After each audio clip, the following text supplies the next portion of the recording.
Hey guys, I'm back again, and I was just checking in to do another update, and I can't wait for the day when I don't have to do an update because I'm pregnant. So obviously you figured out by now that I'm not.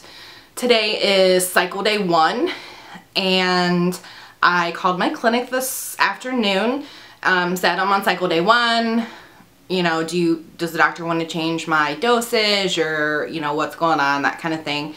And the nurse called me back and said that they're going to up my Femara to 7.5 milligrams from 5.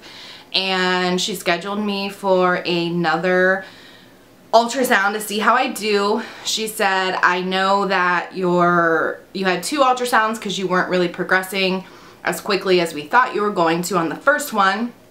So since we're bringing up your dosage, let's bring you in early. You know, you don't want to miss it, this kind of thing. Which is fine. The only issue that I have with that is that my doctor is almost 2 hours away, and my job is extraordinarily flexible, but I mean, I'm basically missing an entire half of a day's work for even an appointment that's at 7:30 in the morning. And they're very quick. I never have to wait. It doesn't take long, but it's basically 4 hours in a car. And so my boss is pretty cool though. She'll probably just let me take it as vacation instead of like a sick day or whatever. But that's that. And so I go on September 11th for my ultrasound, which will be cycle day 12. And we'll kind of see how it goes from there. I think I decided this time that I'm not going to do the OPKs. Last cycle, I did temp until a couple days after ovulation just to make sure I really ovulated, because I didn't end up taking the trigger shot. But after that, I didn't, because I started the progesterone supplements, which is going to make your temperature high anyway, so what's the point? So this time, I don't even think I'm going to do the OPKs. Honestly, if I'm going to the doctor, they're monitoring me, I'll know. And I'm not gonna take the OPKs. Therefore, I'm gonna take the trigger shot when they tell me to, regardless. So I think that's what I'm gonna do this time. And I'm hopefully gonna try to relax, if that's possible. It's incredibly hard to know that you're getting closer and closer to the end of that 2-week wait. And I was doing really, really good. And then towards the end, I kind of just freaked out and started testing. And obviously, I'm not pregnant. But, so I'm going to try really, really hard not to do that this time. And hopefully the cycle works for us. If anybody out there has any suggestions for anything you could possibly do to make it work, or help give you a push towards success, I'm open to it.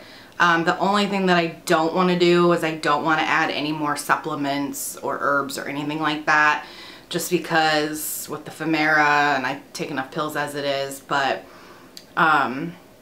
if anybody can think of or suggest anything that has worked or might help, please let me know, because I'm getting really, really tired of this, which is sad to say, but I'm just ready to have a baby already, you know. And sometimes I feel like I am just going to be taking OPKs and taking my temperature for the rest of my life, and nothing's going to happen. It's just super frustrating. And yesterday I deactivated my Facebook account because I logged in and saw three pregnancy announcements. And to these people, it's not their fault that I'm hating on them. It's really not. They have absolutely, they don't even know what's going on with us. But I just was like, really? Really? Come on. I just want 1 kid. You don't need 4. Which I know is incredibly rude to say, but that's how I felt at the time. So yeah, I deleted my Facebook. I usually wear my Fitbit, which I'm not wearing. I quit my challenges. I just kind of wanted to just take a break from people in general. But I don't know how long that'll last. But anyway, that's kind of just in a dark and twisty place. And I'm ready for this, you know what, to work. And I want to get the show on the road. So that's the update. Heading on my second Femara cycle. And then our plans, I guess our plans if this cycle doesn't work, is we will probably do IUI with injectables. Super.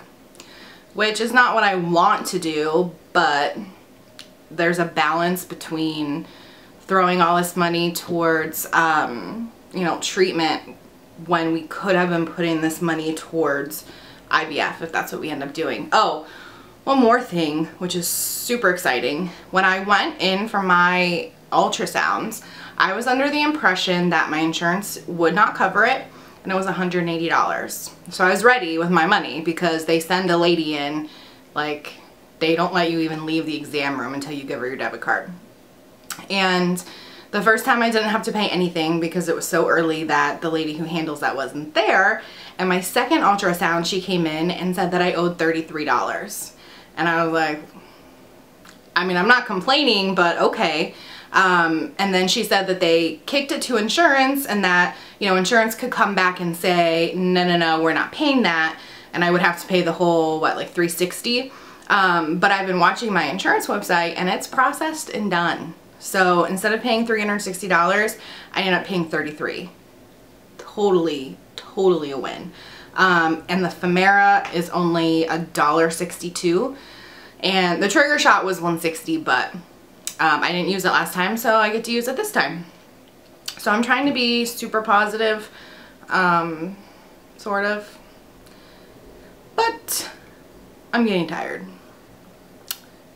So, okay, that's enough of me whining. So I will talk to you guys later. Bye.